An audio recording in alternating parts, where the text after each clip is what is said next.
Vamos a empezar a hablar un poco de nomenclatura. Para poder entender nomenclatura tenemos que entender primero qué significa nomenclatura, son las reglas para nombrar los compuestos químicos, pero más que compuestos químicos vamos a estar queriendo nombrar.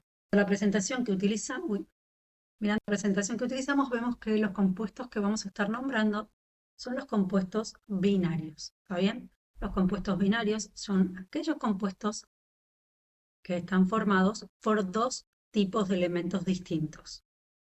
De los compuestos binarios que más nos interesan, o básicamente los que existen, vamos a poder encontrar aquellos que son un elemento metal. Recordamos cuáles son los metales. Ahora en la tabla periódica, todos los elementos del grupo 1, bueno, acá en realidad se llega a ver, ¿ves esta línea escalonada? Bueno, esto marca de este lado de acá están los metales y de este lado de acá están los no metales, salvo el hidrógeno. El hidrógeno, si bien está ubicado en la zona de los metales, es un no metal. El boro, carbono, silicio, nitrógeno, fósforo, arsénico, oxígeno, azufre, selenio, teluro, flúor, cloro, bromo, yodo, astato son no metales. Todo el resto perdón, no sé si empecé con el hidrógeno o no, si no termino con el hidrógeno, todo el resto son metales. En general, cuando un elemento se une al oxígeno, lo vamos a llamar óxido. En particular, si es un no metal que se une con oxígeno, va a ser un óxido básico y vamos a tener reglas para nombrarlos. En realidad van a ser las mismas reglas para estos óxidos que estos de acá.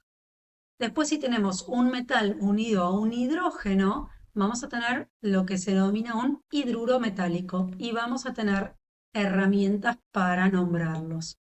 Fíjate que acá aparece la palabra óxido, la palabra hidruro. Esas son las formas de reconocer ese tipo de compuesto y van a aparecer en la nomenclatura. Después podemos tener no metales con oxígeno, va a formar el óxido ácido, y los no metales con hidrógeno pueden formar diferentes tipos de compuestos. Si son del grupo 13, 14 o 15, van a formar los que se denominan hidruros no metálicos. Estos compuestos tienen una particularidad, tienen nombres propios, tienen una forma particular de llamarlos y eso los van a tener que aprender de memoria y se acabó. Después están los hidrácidos, que son cuando un hidrógeno se junta con un no metal del grupo 16 o 17. Estos van a tener también su forma de nombrarlos. Por último, cuando no están involucrados ni el oxígeno ni el hidrógeno, podemos tener un metal y un no metal que se junten o dos no metales. ¿Está bien? En total, de cualquiera sea el caso, los metales van a actuar siempre con número de oxidación positivo. El oxígeno va a actuar siempre con número de oxidación negativo y puntualmente el -2. El hidrógeno va a actuar con número de oxidación 1, pero va a ser negativo en los hidruros metálicos y va a ser positivo cuando se junte con un no metal, cuando lo haga en una unión covalente. En las sales binarias, que tenemos metal, no metal, simple. El metal es positivo, el no metal es negativo. ¿Por qué? Porque todos los no metales son menos electronegativos que los no metales. Volvemos a la tabla periódica. Electronegatividad, que es la fuerza con que un átomo trae para sí más cerca de su núcleo a los electrones puestos en juego en una unión química, crece en la tabla periódica en forma diagonal. El elemento menos electronegativo de todos es el francio. El elemento más electronegativo es el flúor. Crece de abajo hacia arriba, o sea que el hidrógeno es mucho más electronegativo que el francio, y de izquierda a derecha. Entonces el potasio es menos electronegativo que el bromo. ¿Está bien? En términos generales diríamos que cuanto más me acerco al flúor, más electronegativo soy. Fíjense que los metales están lejos del flúor, entonces son poco electronegativos. En un compuesto químico van a estar actuando siempre con número de oxidación positivo, porque en un compuesto binario, en donde tenemos dos elementos, un compuesto va a ser el positivo, el menos electronegativo, y el otro, no, perdón, un elemento va a ser el positivo, el menos electronegativo, y el otro elemento va a ser el negativo, que va a ser el más electronegativo. Me tendré que fijar cuál de los dos no metales es el más electronegativo para entender que ese va a ser el negativo y el menos electronegativo de los dos no metales para ver cuál va a ser el que actúa con número de oxidación positivo. Digamos que el número de oxidación es un número, ay, me trabé, un número entero, positivo o negativo, que se asigna a cada elemento presente en un compuesto químico que se refiere al número de cargas que debería tener dicho elemento si todos los electrones fueran transferidos completamente. Esto significa que no me importa cuál sea el compuesto en el que estoy, imagino que va a haber una unión iónica, o sea, que se va a formar un cation y un anión. ¿Quién va a ser el cation, que sería el positivo? Bueno, lo que dijimos recién, el elemento menos electronegativo. ¿Quién va a simular el anión? Lo que dijimos recién, el elemento más electronegativo. Para las reglas, para poder entender la asignación, ¿ven que se asigna? Hay reglas de asignación del número de oxidación, que son estas 6 con las que las tienen que saber de memoria, poder trabajar para aplicarlas. Todas las reglas que vamos a utilizar para poder nombrar a los compuestos binarios se reducen en esta tabla. ¿Está bien? En esta tabla voy a ver respecto a cada tipo de compuesto qué regla voy a aplicar. Tenés que tener bien presente es que hay elementos de la tabla periódica que tienen la posibilidad de actuar con más de un número de oxidación positivo.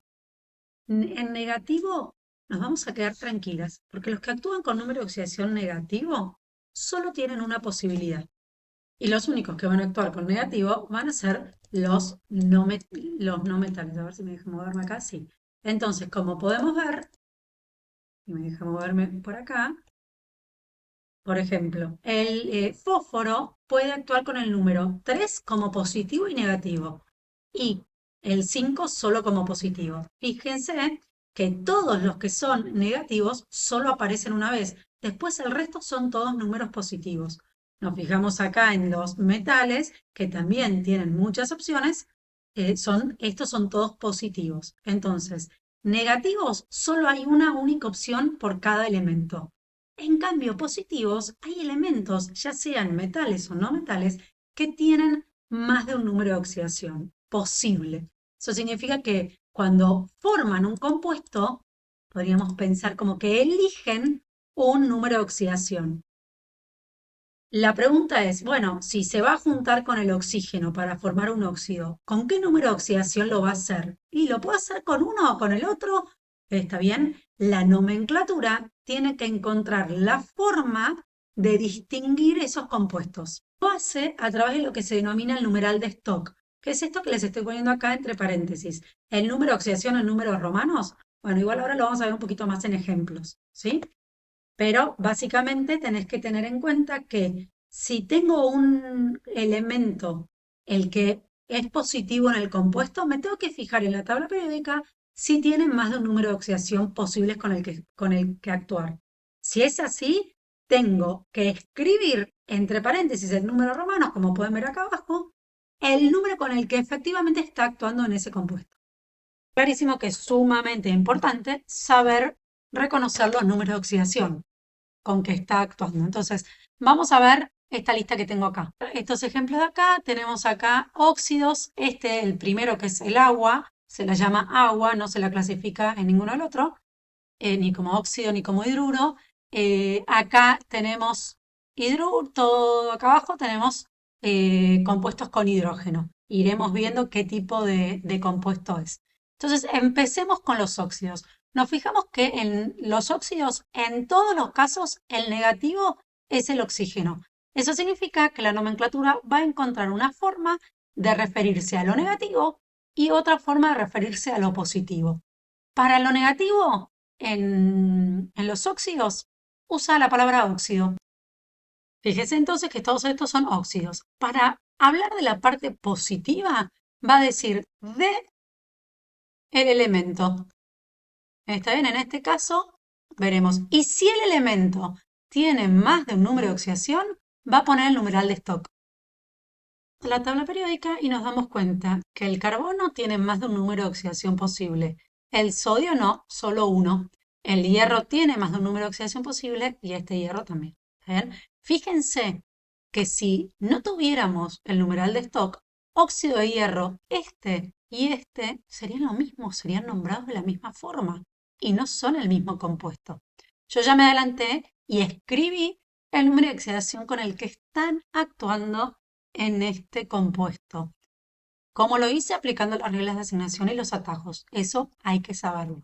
Entonces, como el carbono tiene, tengo que escribir con qué número de oxidación está actuando.